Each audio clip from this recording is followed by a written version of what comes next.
General insurance sector में लगभग 31 या 32 कंपनीज़ हैं जो इसका बिज़नेस कर रही हैं। उसमें से 5 कंपनीज़ हमारी हैं सरकारी, जो सरकारी तौर पे ये सर्विस प्रदान कर रही हैं, और बाकी सारी प्राइवेट कंपनीज हैं। सरकार ने इससे पहले जो जनरल इंश्योरेंस सेक्टर है उसमें 49% जो मार्केट है वो प्राइवेट कंपनीज़ के लिए ओपन किया था, लेकिन अब ये 100% FDI करने जा रही है, जो बिल लोकसभा में पास हो चुका है और राज्यसभा में आज या कल पास हो जाएगा।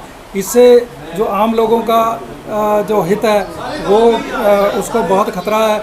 जैसे कि जितनी भी हमारी सामाजिक पॉलिसीज़ हैं, सोशल पॉलिसीज़ हैं, उसके जो जितने रेट महंगे हो जाएंगे वो कुछ बंद करनी पड़ेंगी। अभी कोरोना काल का समय चल रहा है।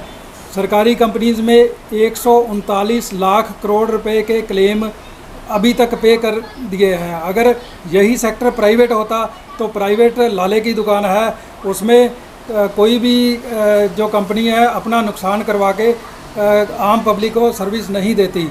तो ये सरकारी कंपनीज़ हैं जो सोशल सेक्टर में भी अपना प्रमुख स्थान रखती हैं। आपको क्या लगता है सर, जैसे किसानों की सरकार नहीं, ये चारों कंपनी सभी कंपनीज़ के लिए, सभी सरकारी कंपनीज़ के लिए है। National insurance company limited, United India, new India, oriental, और हमारी एक GIC री है, GIC री इंश्योरेंस कंपनी, वो भी सरकारी है।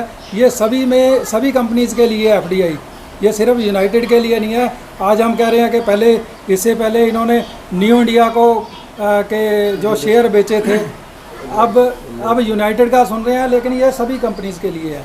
कितने समय से आपको पता था कि निजीकरण करेगी?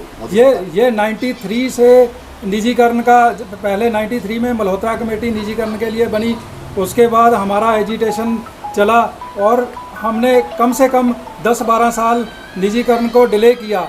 ये सभी लोगों का, हमारा संगठन ही था, कर्मचारियों की एकता ही थी कि 10-12 साल ये काम डिले हुआ।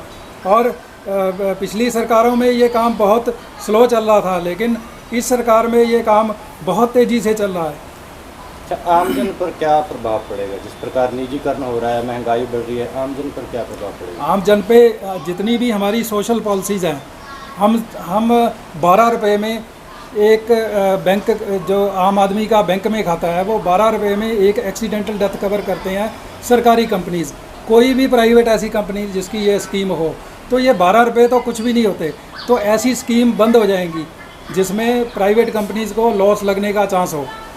एग्रीकल्चर इंश्योरेंस, जो एग्रीकल्चर इंश्योरेंस है, एग्रीकल्चर इंश्योरेंस में कैटल इंश्योरेंस है, कितनी भी स्कीम्स ले लो, चाहे वो लोन्स की स्कीम है, आम आदमी को बैंक से लोन लेना है उसको भी बीमा करवाना पड़ता है, किसी को भैंस के लिए भी लोन लेना है तो उसका भी बीमा होगा। तो प्राइवेट कंपनीज ये कुछ नहीं कर रही। प्राइवेट कंपनी जिस सेगमेंट में उसको प्रॉफिट है उसका बीमा करेगी, जिसमें नहीं है उसका बीमा साथ के साथ बंद कर देती हैं। लेकिन सरकारी कंपनीज ऐसे नहीं कर सकती। जी, जिस प्रकार आज स्ट्राइक रही, आगे की क्या रणनीति रहेगी? आगे किस प्रकार? आगे की रणनीति, अगर सरकार अपने इसी अड़ियल रवैये पे कायम रही तो हो सकता है आगे इंडेफिनेट स्ट्राइक की भी कॉल आ जाए, और जैसे ही हमें कोई कॉल आएगी हम उसका पूर्ण रूप से समर्थन करें। विरोध जताना हमारा हक भी है, अधिकार भी है, और ये सिर्फ ऐसा नहीं है कि हम 50,000 या 60,000 एम्प्लॉयज़ हैं। ये हर एक सेक्टर में ऐसा हो रहा है। सरकार हर एक सेक्टर को प्राइवेट कर रही है। और जैसा कि कल जो बिल पास हुआ है, जितनी भी ऑर्डिनेंस फैक्ट्री हैं उनके एम्प्लॉयज़ को स्ट्राइक करने के लिए सरकार ने मना कर दिया है। ये बिल पास हो चुका है लोकसभा में। तो ऐसे ही ये सभी सेक्टर्स पे कुठाराघात करेंगे। एम्प्लॉयज़ के जितने भी हक हैं उन पे कुठाराघात कर रहे हैं, चाहे वो किसान है, मजदूर है, एम्प्लॉयज़ हैं, चाहे और कमेरा वर्ग है। ये सभी को टारगेट कर रहे हैं। और देश की जितनी पूंजी है, जितनी सरकारी कंपनीज हैं, वो पूंजीपतियों के हाथ में बेच रही है। और आने वाला टाइम ये है कि हमें सांस लेना भी इस देश में मुश्किल हो जाएगा।